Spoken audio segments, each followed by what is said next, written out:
What's going on, everyone? So today we're going to be talking about 7 tips to make the weight loss process easier, because we all know if it's easier, you're going to be more successful.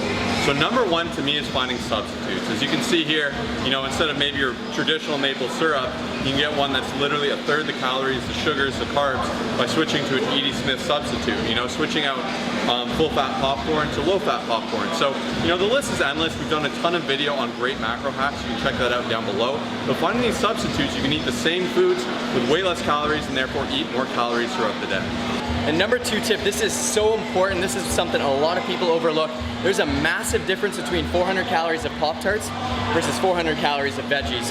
Satiety is so important because when you are in a deficit, you're trying to lose weight, without a doubt you're going to be hungry. So if you can find those ways to satisfy yourself, provide yourself with lots of fiber, lots of protein, lots of nutrients, I find a lot of people overlook it. They're just trying to find any food that fits within their macros, but you really have to pay attention to the actual quantity, the quality, all that good stuff, get the right portions. This is something a lot of people overlook, so implement this and you'll succeed for sure.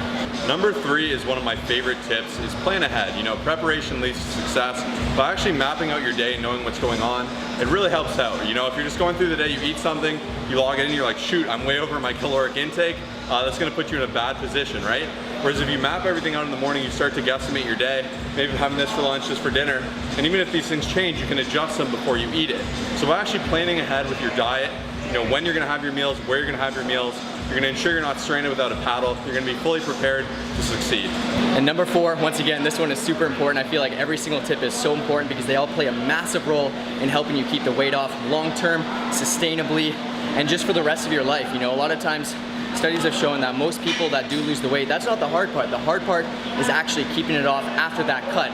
So one of the biggest tips is just having proper structure. So as an online coach, what I do to set all of my clients up for success, and even myself, is at the start of the week I know exactly what my macros are, how much protein I'm aiming for, how many calories, I give myself a calorie range. I know exactly how many cardio sessions I'm gonna be doing within the week, and then on top of that, even what days I'm strength training, having a proper program. I've messed up big time in the past by not having actual structure. So I highly recommend, because a lot of times it can be tough if you go into the week and you're like, oh, I'm gonna do a bit of cardio, and then at the end of the week comes, you've done no cardio, you've done no strength training. So just making sure you have some assistance, or at least you have that structure in place, it'll set you up for great success. Oh wow, sorry I didn't see you guys there. Number 5, common mistake is no resistance training. A lot of you really need to take this into consideration, especially if you want to shape the body and see the results that you deserve. So sometimes people start a weight loss cycle, they cut their calories from here to here, just salads, that's it. They do endless amount of cardio and 0 resistance or strength training at all. This is a massive mistake, and strength training a minimum of 3 times per week is definitely recommended. It's what's actually going to keep your body in the shape that you want it to. It's what's gonna actually give you the curves that you want and just keep that fullness and make you look really, really good. So a lot of times people end a cycle, they lose 15 pounds, more than half of it's muscle. They look in the mirror, they're like, what? Why do I still look worse or even like just as bad as before? When in reality, if you can keep all your muscle mass on and maybe only lose a little bit of muscle within the process, you're gonna look so good afterwards. You're gonna be able to eat more calories afterwards because you're gonna be maintaining all that muscle mass. It's a really good hack that I feel like a lot of people are neglecting, and you need to be adding into your routine. And number 6 is hiring a coach. I'm telling you, with all these tips, they sound great, the whole macros and cardio and weight training and stuff, but the issue is we need someone to hold us accountable. Let's take a look at this wall over here, right here, right here.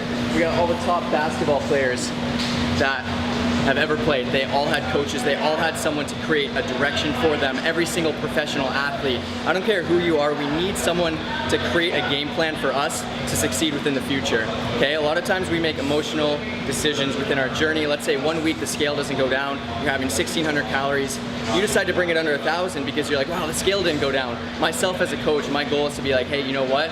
We are still down on average, we still did this, okay, you were stress eating, okay, maybe you had your period, there's so many different things, but just having that reassurance, that accountability, that structure, it's so huge. I don't care who the coach is that you hire, it can be me, it can be Josh, it can be anyone, just get some accountability, even if it's for 1 to 2 months, to set you up for success, and it will benefit you so long in the future. So 7 is gonna be a little bonus, a little 2-parter. These are 2 things people overlook in their diet. I especially find this with my coaching clients.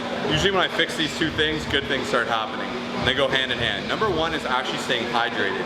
Are you getting enough water? You would be shocked how many people are not getting enough water.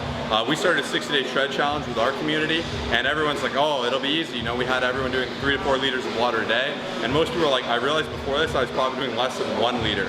Water is what's going to help your body stay like hydrated, really function properly, push ATP to the muscles, get everything going. And if you neglect it, you're just going to feel more hungry, you're not going to feel right, you know, it's really just going to put you out of place. So make sure you're getting enough water in your diet. The little bonus, the little 7.5 is fiber. A lot of people overlook fiber, but fiber actually bonds with water to be very filling in the stomach. It helps regulate bowel movements. It has such an important place in the diet, but most people do overlook it. You know, if you're really low in fiber, really look into high fiber foods or perhaps a fiber supplement if you are really deep in a deficit. But thank you so much for watching this video. Hopefully we helped you learn how to lose weight a little bit easier, because that's what it's all about. We'd also love to help you lose that weight easier, so definitely click down below to get started with that summer special. We'll see you in the next video. Please smash like and subscribe. Peace out.